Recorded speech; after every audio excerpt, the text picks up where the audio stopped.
Good evening. I believe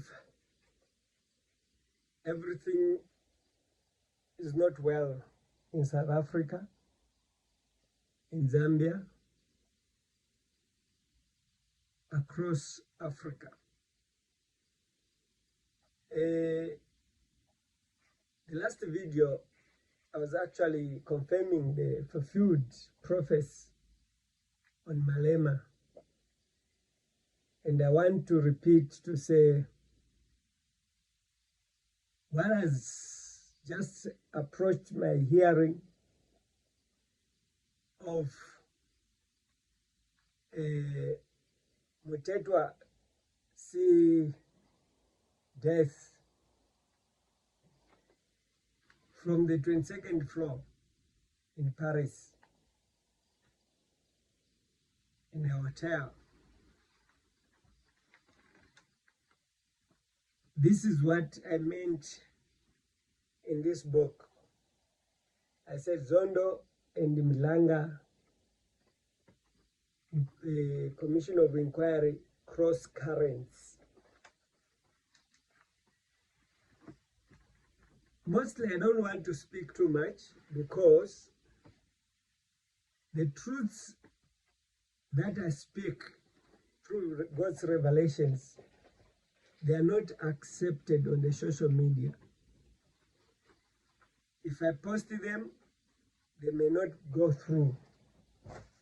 They don't qualify to a censored media because the censorship does not qualify truth as truth. It qualifies lies as truth. This is the reason why when we talk about God, political leaders, they don't believe in God anymore. They believe in the witchcraft. But Africa, since independence, Ghana got the independence and got the multi-party democracy, but it never changed the government to a multi-party president. Zambia became the first country in Central Africa to become a multi-party government in 1991 with Chiluba. All those previous governments before this democracy came in, they believed in witchcraft. But witchcraft failed to bring them the true independence which we are fighting for today, the economical independence, that is economical freedom. I want to say, today those who are actually fighting to unite Africa, they must not rely on witchcraft because witchcraft has failed.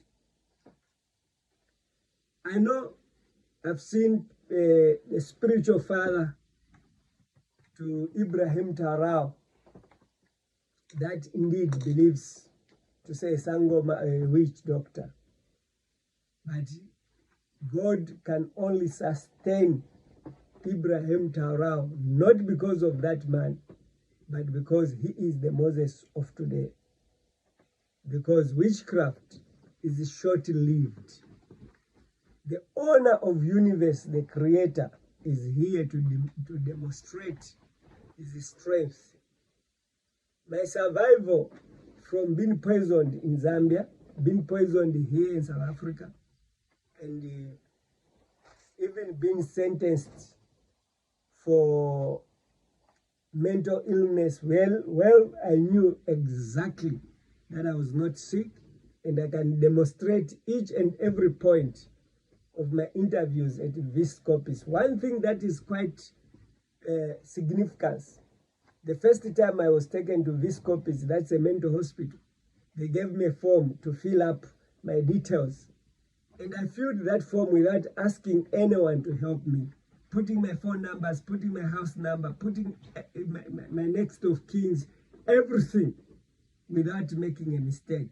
And I don't think if there's any doctor in this world who can certify that person to be mentally ill. And indeed, Professor Kama said to the police officer, so can you call your colleague? He called the other police officer, there were two. And she said that take this person, he's not sick, you take him back to court, let him face his case. I was facing trespass at United Nations, and it was quite unbelievable for a refugee to trespass at the United Nations. Let me leave that case. I'm simply revealing this for Malema because I know that in the magistrate court, for a matter to take the length of 7 years in the magistrate court, it's not normal. For a judgment to be delivered and the ruling to wait until after 2 months. This is October, November, December, January 20-something. That means about 3 months. It is a catch. They want Malema to be used in this Madlanga commission. I know Mkwana's means very well, and what he says is truth. But behind this is truth. There are those engineers of this whole saga that wants to blackmail the ANC government, that wants to blackmail the Jacob Zuma and Cyril Ramaphosa, that's want to blackmail even Julius Malema. But now, because Julius Malema is the one who can face the truth and against Cyril Ramaphosa. So the ruling has to wait until the Madlanga Commission is done with Ramaphosa. And until Julius Malema speaks against Ramaphosa, then they have used Julius Malema against Ramaphosa. And after they have realized that the nation now believes that Ramaphosa is very corrupt, Ramaphosa is very what, and that South Africa cannot govern itself by black people, then that's when they'll come to Julius Malema and say 15 years in prison, because they know to say Julius Malema have been in prison, Cyril Ramaphosa have been in prison, Jacob Zuma have been in prison, then they are done with South Africa. The imperial masters, they have gained the control that they need, because the problem is not African leaders. The problem is that the African leaders, they have no economical strength. They have no power, money-wise. They have been just given leadership, and given only union building or state house, but without being given the control of cash. Hence, as Africans, when we look to those who are in apartheid, employed, they think that apartheid was much better because they were able to eat. They were able to have salaries. But now, even if they have salaries, they are not able to eat. So the understanding is just like, I think apartheid is better than us Africans to govern ourselves, without realizing to say, the fight that was begun by Solomon Masango, who actually said, we need to free ourselves blacks, and perhaps we need to also to free the white people. from them, from the white people, there's an attitude of a lion in the jungle, where if a lion catches an impala, no matter how much it can try to save itself, no matter how much it can shout for help, even beg for mercy from a lion, the lion cannot abandon it, because the lion says it's food. So our colonial masters, they've introduced democracy, which is a false front. Democracy has been used to divide us. Democracy has been used to make families.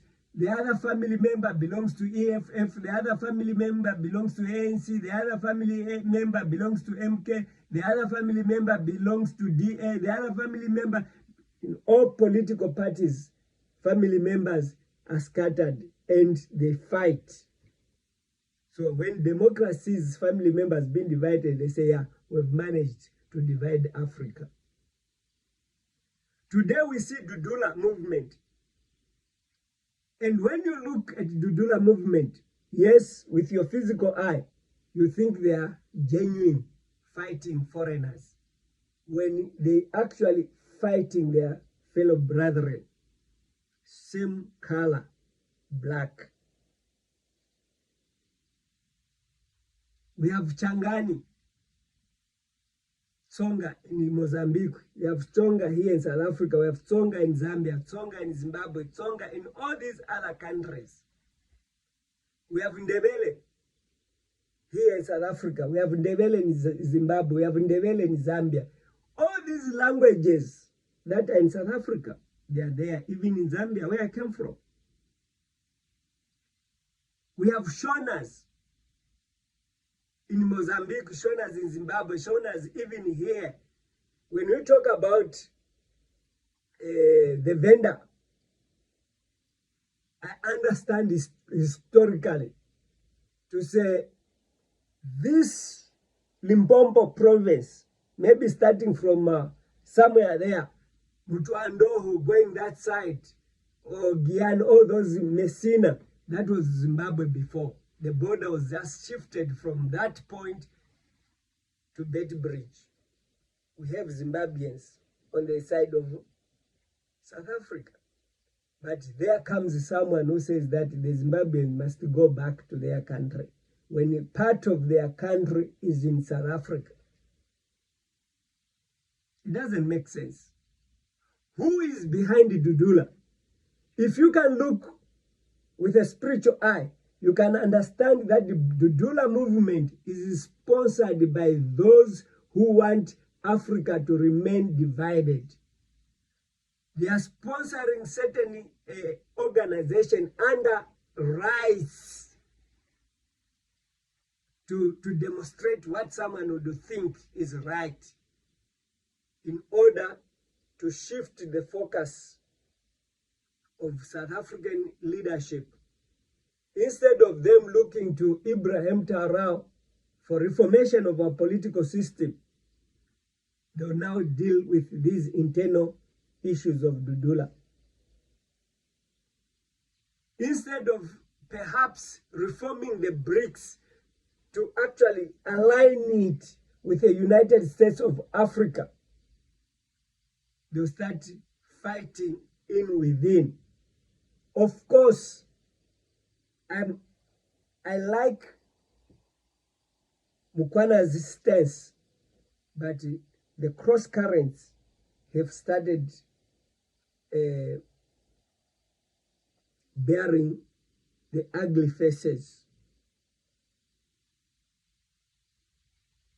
The police minister that has committed suicide, or rather, that's what is being reported, but who has been thrown, because there's no need for him to commit suicide. I don't see any need.